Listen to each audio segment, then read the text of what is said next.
Welcome to Professor Tweedler's Classroom, where we'll take a look at our history as well as the lore of some of our favorite fictional worlds and characters. Today we're going to dive into the fictional history of the Call of Duty Zombies mode. Specifically, we're going to focus on events between 1939 and 1945 leading up to the World at War map, Der Riese. First and foremost, I'd like to emphasize that the backstory of Call of Duty Zombies mode can be sketchy at times. In some cases there is a lack of information linking events, and in other cases there are two canon sources which contradict one another. That being said, I'm going to do the best I can with what I got. Our story starts in 1939 with an international research group based out of Germany known as Group 935, led by Dr. Maxis. Maxis was by all accounts a brilliant scientist and single father to his daughter Samantha. Group 935 had no country loyalties and was dedicated to improving the human condition. Dr. Edward Richthofen and his assistant Dr. Schuster were making great strides in creating mass transferal devices, teleporters. This only being possible with the use of element 115. It had inherent electrical properties and may have slightly damaged mental capacities through long-term exposure. Things began to change drastically for Group 935 in 1939 as Germany went to war after their invasion of Poland. The group began to shift focus to aiding the war effort. Richthofen chose to ignore this to focus on teleporter technology with Schuster, which proved fruitful with the teleportation of a walnut. Richthofen's excitement was quickly dashed when he was scolded by Dr.Maxis for not developing weapons.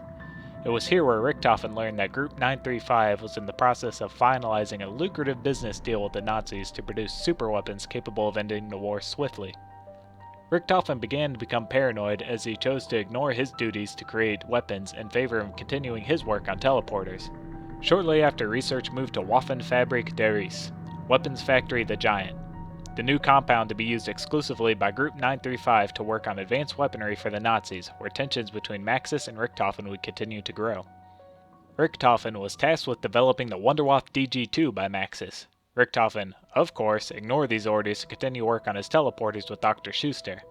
Finally, Dr. Richthofen decided to put his life on the line and become the first person to be teleported via the matter transferal device. Richthofen was successfully transported, but he did not end up on the receiving pad.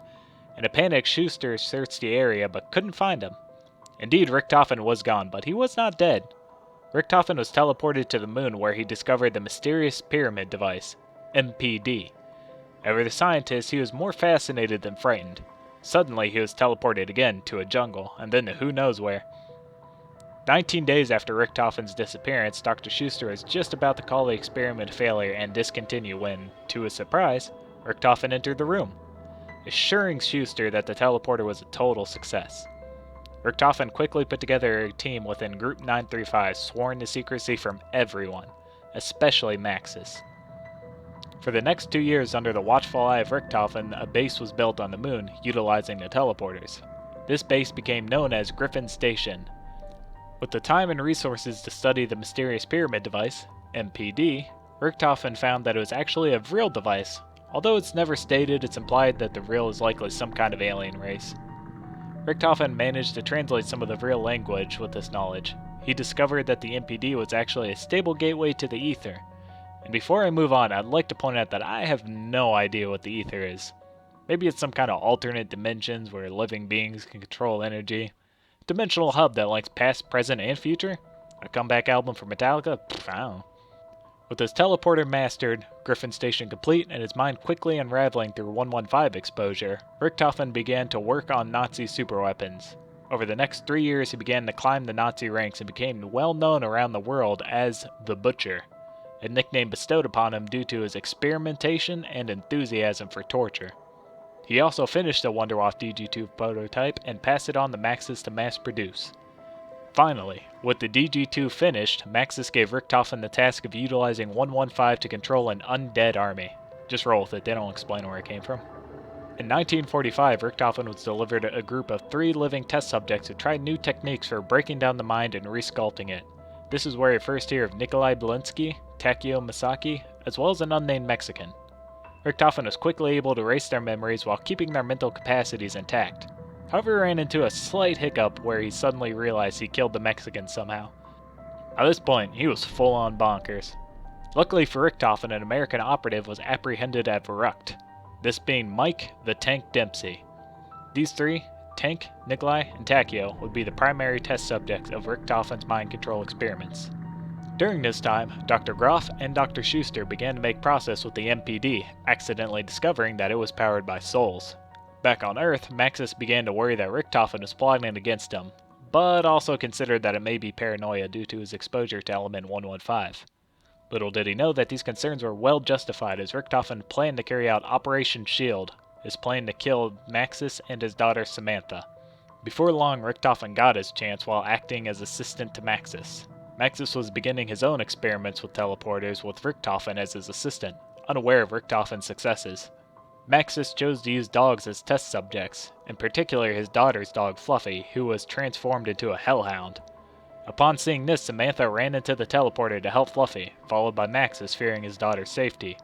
Seizing his opportunity, Richtofen locked them in the chamber and sent them away, assuming that they would not survive the trip. Meanwhile, on Griffin Station, Dr. Groph and Dr. Schuster had finally managed to lower the shields of the MPD when Samantha suddenly appeared in the room. In a panic, she ran into the MPD, which closed around her, making her the conduit to the ether instead of Richtofen. Surprisingly enough, Richtofen seemed to be more interested than upset that Samantha had taken his place as conduit to the ether.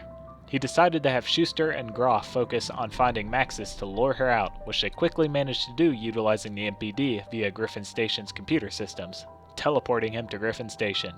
Here, Dr.Maxis gave a long apology to Samantha in a touching reunion, ending with a favor from Maxis to his daughter: kill them all. At this point, it's hard to make out what happens. A gunshot is heard, someone yells no, Samantha laughs demonically, and Dr. Groph states that we are all doomed. At this point, it would seem that Samantha utilizes the ether to take control of the undead army held by the Germans back on Earth, and reanimate the test subjects buried on the moon's surface to carry out his father's wishes. Also, she somehow managed to integrate her father's soul into Griffin Station's computers. Back at Darius, Richtofen realized that Samantha had managed to gain control of the undead army. He grabbed Tank, Takeo, and Nikolai to assist him in his goal to survive and take his place as conduit to the ether. That about wraps it up for the fictional history of the Call of Duty Zombies mode. I hope you enjoyed this lesson, and if you'd like to know some fan theories about the zombies lore, as well as some of my own, check out my office hours video on the topic. Until next time, class is dismissed.